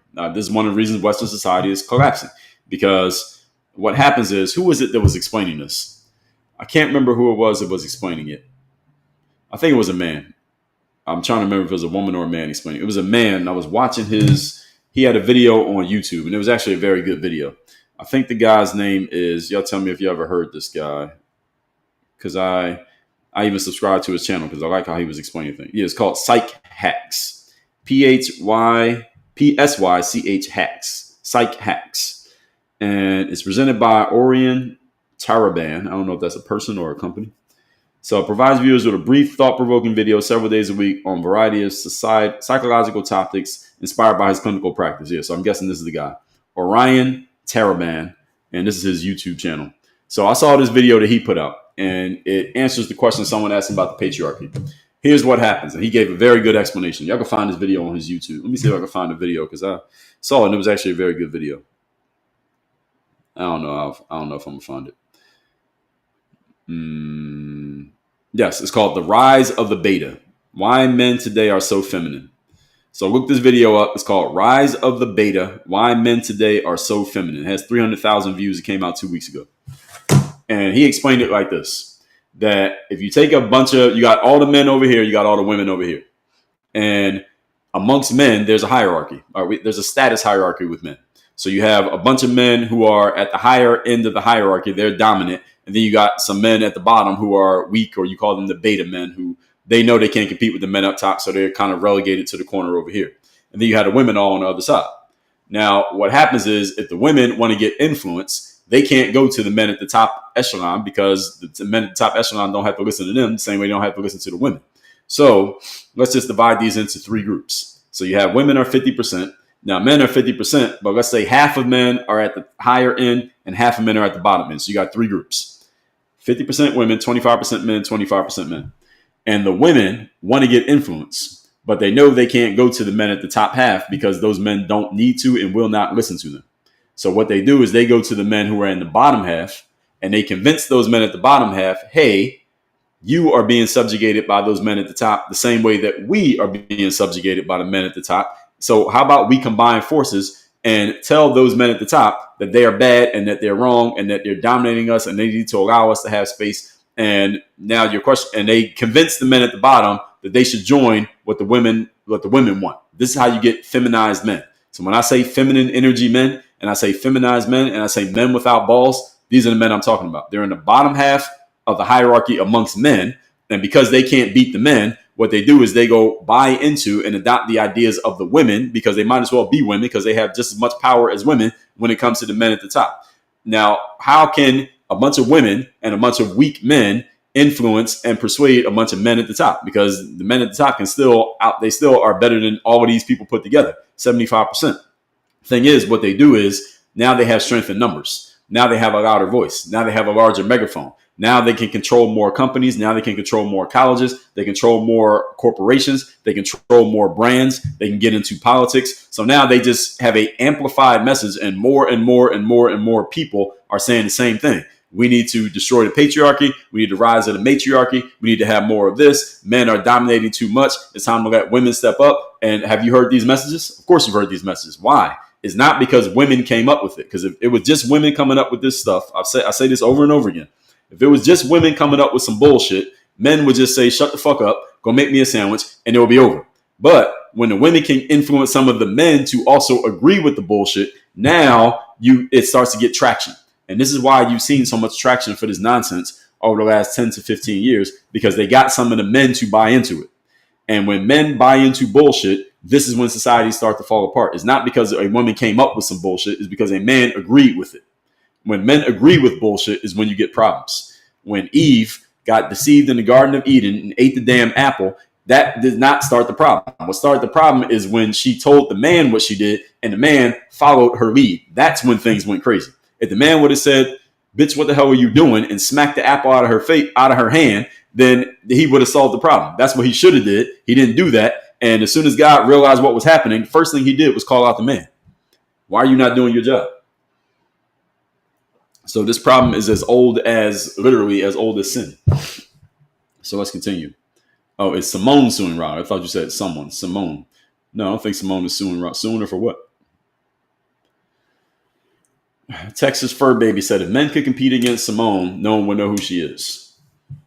Yeah, generally I get your point. Now, maybe in gymnastics, though, maybe she has an advantage by being a female, because it's different type of movements. But I get generally what you're saying. Octo said, crazy thing to recreate is against nature. No nature, no you, no choice to make. Yeah, Jonathan Owens, that's his name. Brad says, time to protect women in sports, not degrade them by having men compete. It's always been time to protect women in sports. That's literally the reason why Title IX was created. For those who don't know, there's this article called Title IX that was added to the United States Constitution. That's all based in making sure that women have just as much opportunity in colleges as men. Literally, Title IX was literally created to create women's sports in college. Sports in college was generally the ones that made money, because if it didn't make money, they couldn't afford to fund the sport. All right, if you go to college or you went to college, who's funding the soccer team? They're not making their money from endorsements. They're not making their money from ticket sales. How does the soccer team even exist? How do they have dorms for the soccer team? How do they get soccer balls? How do they get the field? How do they get the nets? How do they get the uniforms? They get that money because the government mandated that schools, if you're going to have a sport for a boy, you got to have an equal sport for a girl. Other than football, other than tackle football, every sport you have for a boy, you must have the same one for girls. This is why you have men's and women's golf team, soccer team, volleyball team, baseball and softball team, basketball team. Not because there was such a high demand at the time, but when they created the sport, now all of a sudden all these girls said, oh, I can play sports all the way up through college. Now you got all these girls playing college sports, getting scholarships to play college sports, having beautiful facilities to play college sports. When I went to college, I knew a lot of girls that played non-revenue sports. They had nice stuff, and they were in sports that didn't make any money. Like, this sport makes no money, but these girls are on a scholarship. They got a meal card. Their room and board is paid for, and a lot of other things that they got that's based on Title IX. Title IX was designed to make sure women had a space the same way that men had a space. Now you got men going and playing in girl sports, and people are sitting here letting this go and arguing for it as if this makes sense. Well, it doesn't make sense at all. Tropical Mermaid says she's always been outspoken. Well, again, I gave you examples of what I'm talking about. Now, maybe she was outspoken on other subjects, not on this one. She's always been outspoken is a dodge here from not the actual topic. So Kimmy Jones said, will Biles be supportive if a man beat her in women's gymnastics? Well, if a man beat her in women's gymnastics, then she probably wouldn't be the topic of this conversation because she wouldn't be decorated. She wouldn't have the medals. Tony said, didn't know Simone Biles was a left-wing nutcase. Well, she's been on the political left. I mean, she's leaned to the left, but she didn't really announce herself. Like, in doing this, she announced herself. And again, I just don't understand why she would do this. If anyone thinks she did this on her own volition, why would she do this? She just polarized a bunch of people who generally had a positive opinion of her by jumping into this conversation. Because now half the people don't like her and half the people do. Why would you do that? She has nothing to gain from doing this. That's why my theory is she was told to do this by the people in charge of her, keeping her name in the news. Fan club, congrats on completing the first stage of the club quest. We're at 90,000 likes. Can we get 95,000, please? DB Gibbs said, because she knows she was wrong and paid for.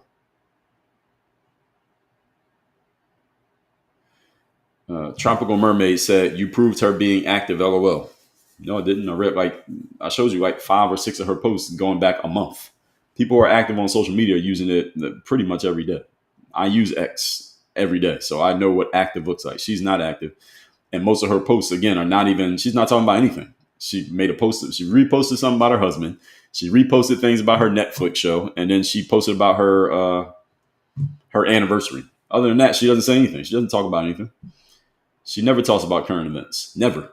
Now, all of a sudden, she's engaged with Riley Gaines. Very, what's the word? Very convenient of her.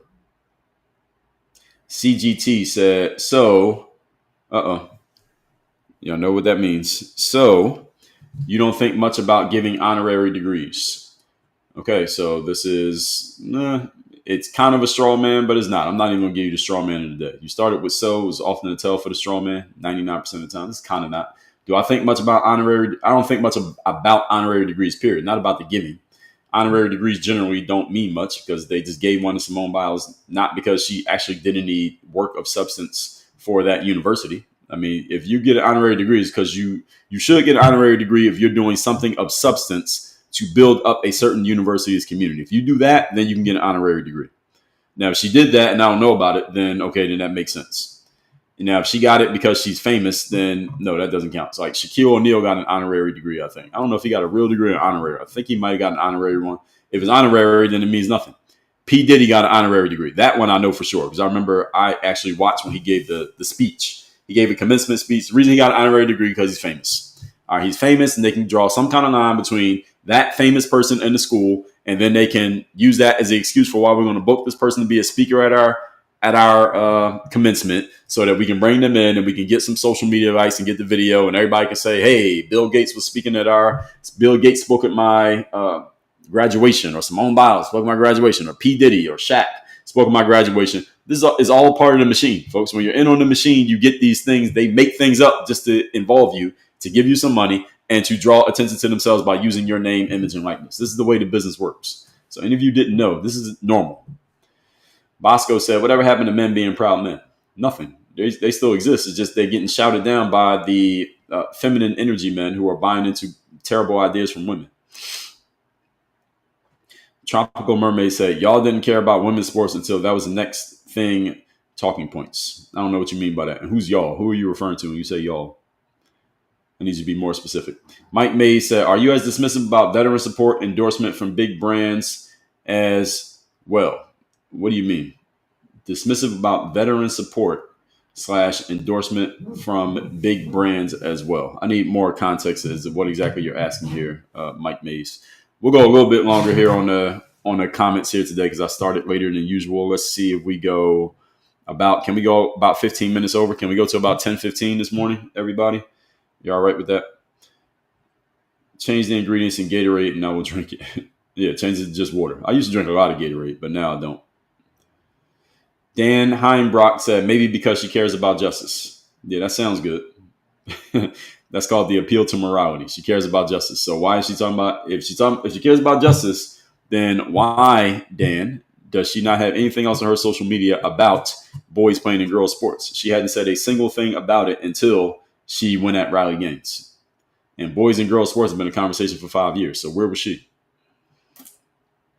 Teresa said she doesn't care if she's liked. When your entire business and all your money, Teresa, are based on your brand image, you have no choice but to care about being liked. You want to see an example of this? And when someone went from being generally liked by everybody to losing it, look at Tiger Woods when he had that scandal about 15 years ago.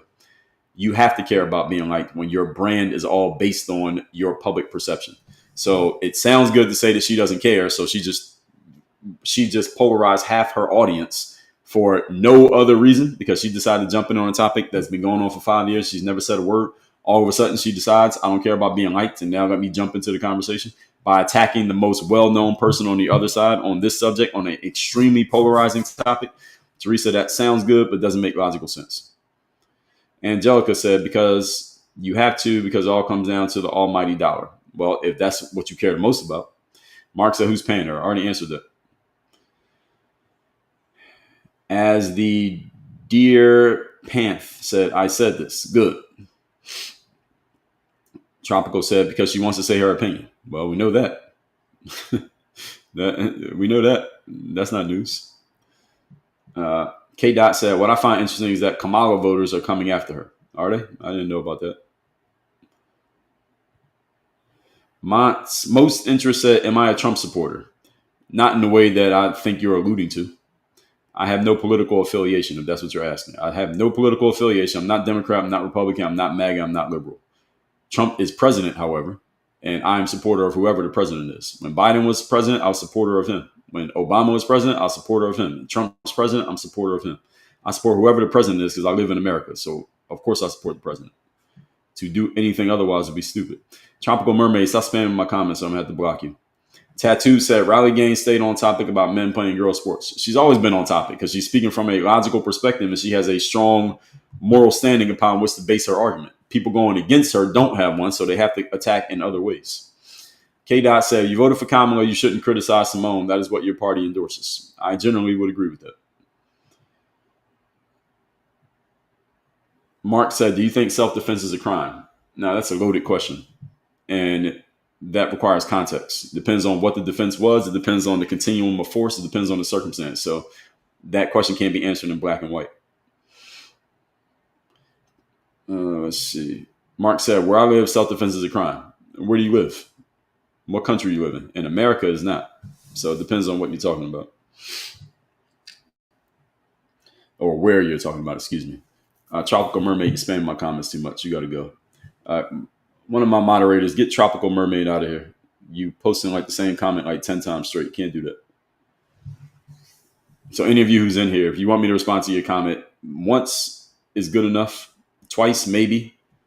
3 times, you're pushing it. And to post the same thing back to back, you're getting blocked. That's a guarantee. So let's see. Daryl said, you also have to look at who's reporting the information and how it's worded. Yes, agree.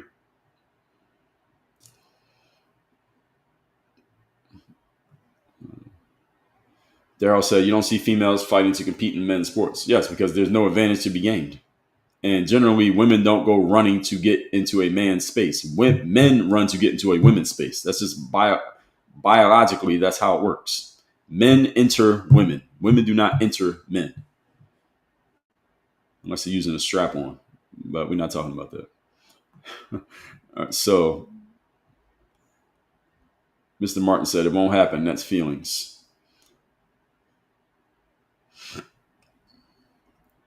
Let's see. Bone density. Yes, is another piece of it. Wanderer said the minimum qualifying run time to make the U.S. men's Olympic team is faster than the women's world record. Yeah, there you go. So there's another example. Again, all these things y'all are saying, bone density, the minimum time, these are supporting pieces of information. But any of you who get into one of these conversations with these folks, do not argue on a supporting piece of information. These things are not the main point. The main point is you're a boy, you shouldn't be in girl sports, period. Uh, Whatever supporting evidence I have is not the main argument. And that applies to all of you as well. It's me said physical advantages of men are proven scientifically. Yes, also true. Another supporting point. It's me and my dogs. I don't understand how people don't understand this is a violation of Title IX. That's exactly, which is why Trump is speaking up on it. Chess Seek says open sounds fair. Good idea. Yeah, this is how it should be. It's just open. So all girls over here and everybody else over there. Leah says stay away from women's spaces. I agree that women should have their space where it can just be women. And when they're out in the open, then men can engage. But women should have their space where it's just for them. Now, there are spaces for men too, but there are more spaces that are just for women because, again, a woman is a man's role. Men's role in society is to protect women and make them feel safe as a general point. We're not even talking about sports, just generally in life. That's a man's role. And if women are not feeling safe because something that men are doing, then that means men are responsible for fixing it. Sandy said, you are brilliant. Thank you. Mr. Martin said, I agree with you. Thank you. Laura said, you are the problem. So let's see, here we go. This is why we have these live streams. So let's see. Sunshine said, guys get more money because they generate more money. Yes, that's true.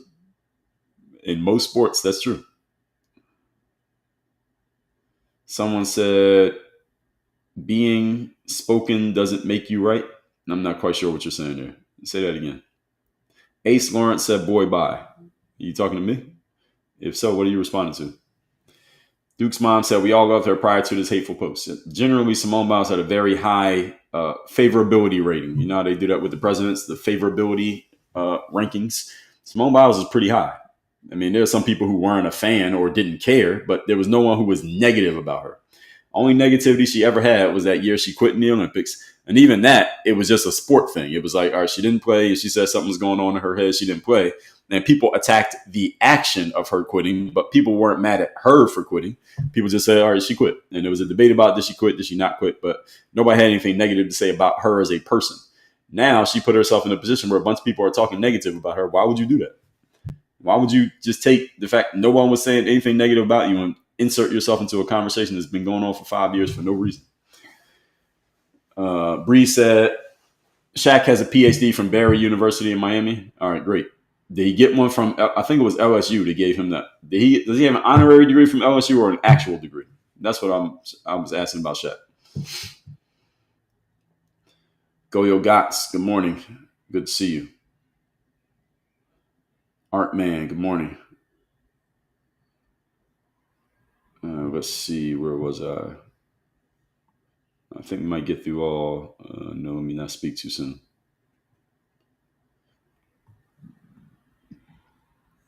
I'm just reading the comments on TikTok right now. Art Man said, love what you're standing for. Thank you. Will Griffin said, stand your ground doesn't work in New Jersey. Are you paying attention? What are you talking about? Why are you talking about New Jersey and stand your ground? We're talking about Simone Biles and Riley Gaines. Bree says, self-defense when they attack your weapons in your house. Self-defense must be interpreted based on the context of the situation. Why are y'all in here talking about self-defense? I saw the question somebody asked, and my answer was, it depends on the context.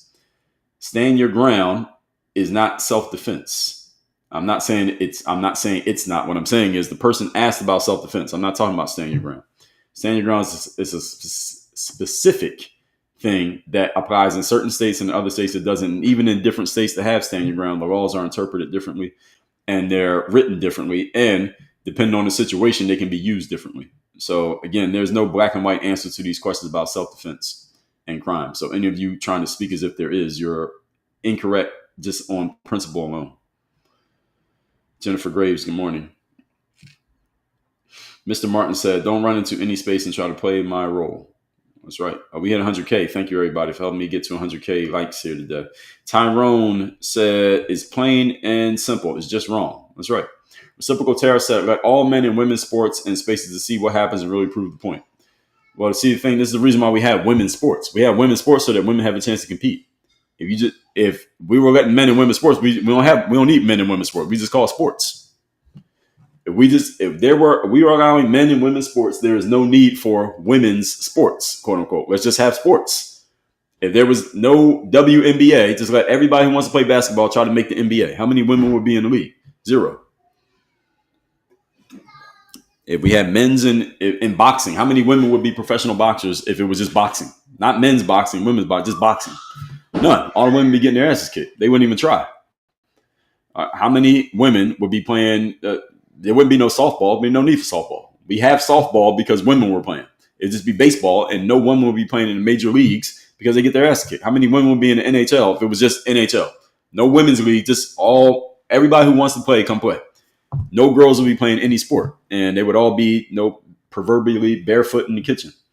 But the reason Title IX was existed and created is so that women had an opportunity. That's the reason it exists. So letting boys come play in a women's sport it makes no sense. It goes against the grain. The very reason that women's sports were created. Much understand this, but they pretend as if they don't, so that they can make a illogical argument going in the opposite direction. Angelica said, common sense is common enough, so thank you for having common sense. Well, you're welcome. The challenge with the whole concept of common sense is that everyone has a different view of what encompasses common sense. That's why I don't use that term that often, because what I think is common sense might not be what somebody else thinks is common sense. But we all call things common sense when we understand them.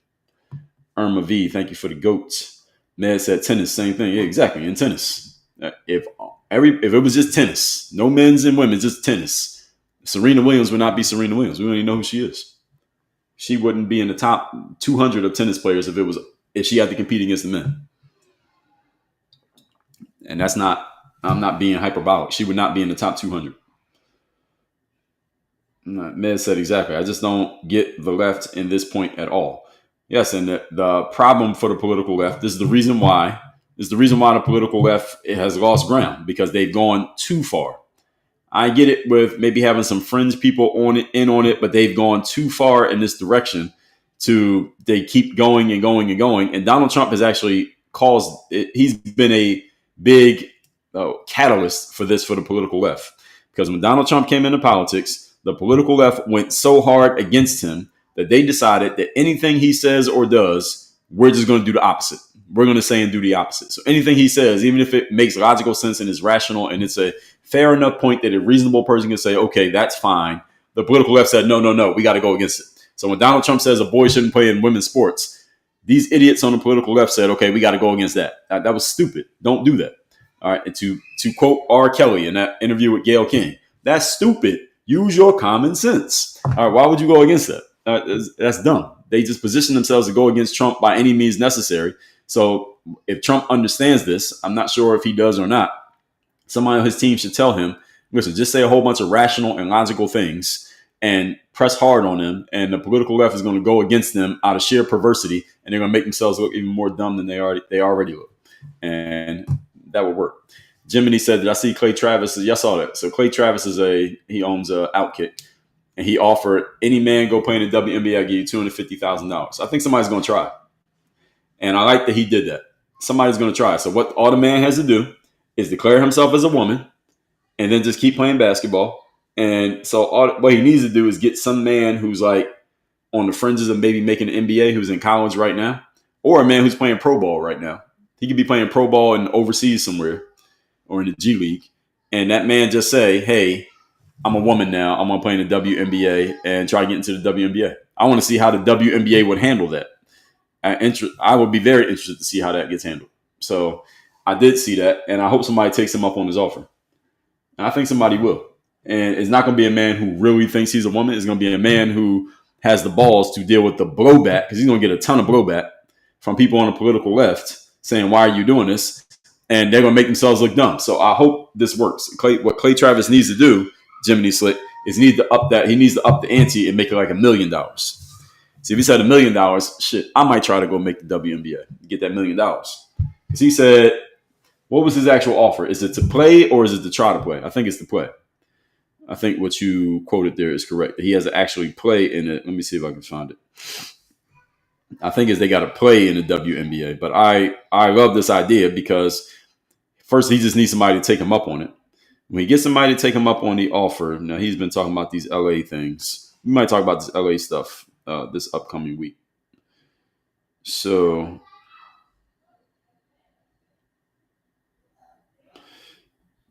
and let me see. Oh, here it is. So I reposted this on my X account myself. So you can see that little green repost right there. I posted this the other day. Or I reposted this. So Clay Travis, those of you who know who Clay Travis is, he's the founder of this company called Outkick. And he does a lot of radio stuff, TV stuff. Clay Travis is a good speaker.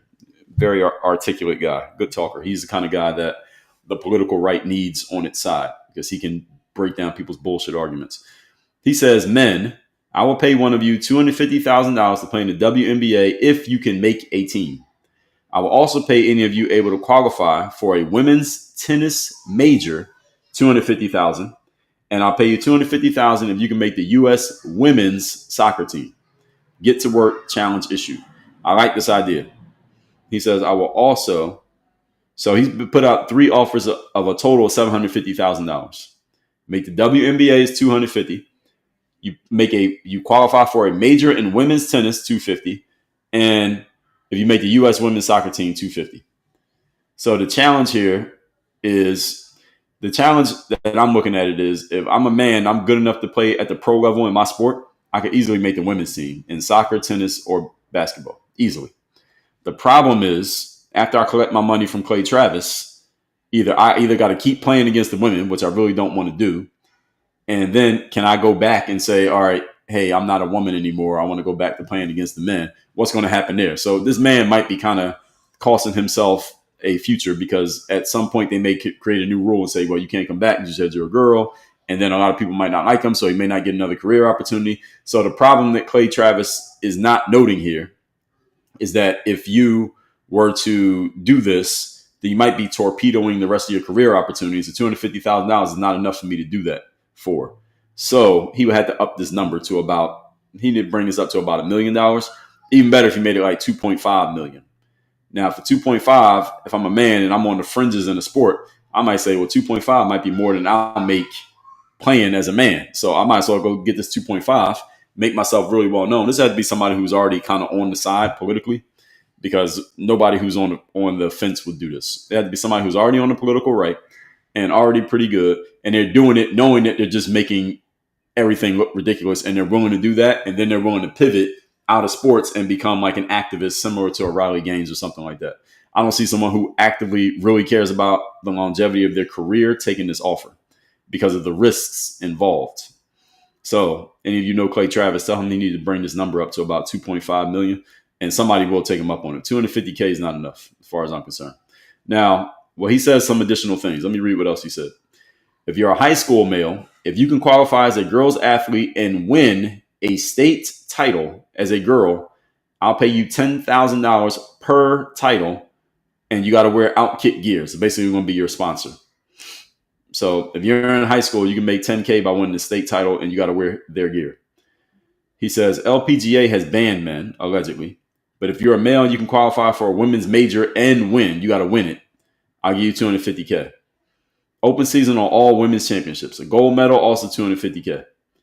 So he's just pushing this. And then he said, I'll give you an additional $100K, and I'll pay all your legal fees if you win a women's title and you celebrate on the medal stand by twirling your reproductive genital like a helicopter. So extra $100K if you pull your dick out after you win the championship. It's a long past time for men to take what is rightfully ours, every women's sports title. Long live the patriarchy. So he's being, of course, hyperbolic here and joking, but I think he's serious about this money. So any of you men out there want to go get $250,000, I just told you what I think about it. I like the concept. Directionally, I like where he's going with it. And the political left is not going to wake up till a man comes in there and really, really, really dominates women. And it's a man it has to be a man who's open about it. The biggest problem right now with the boys and girls sports argument, the debate, the biggest problem is that all the boys playing girls sports are claiming that they are actually girls and that they are truly girls in their mind and in their spirit, and they're living as girls even when they're not playing a sport.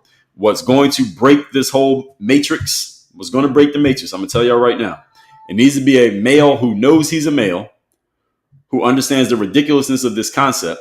He just comes out and declares himself a woman and says, I'm a woman. Or, I'm a woman right now. I'm a woman for the season. And then and they have to let him in because he said he's a woman. And he has to play the role. Not that he has to walk around as a girl, but he has to play the role. I'm a woman. Hey, y'all said anyone who says they're a woman can play. I'm a woman. I'm going to play. And he can say it just like that in a male voice and all that. Then go play, knowing that he's bullshitting everybody.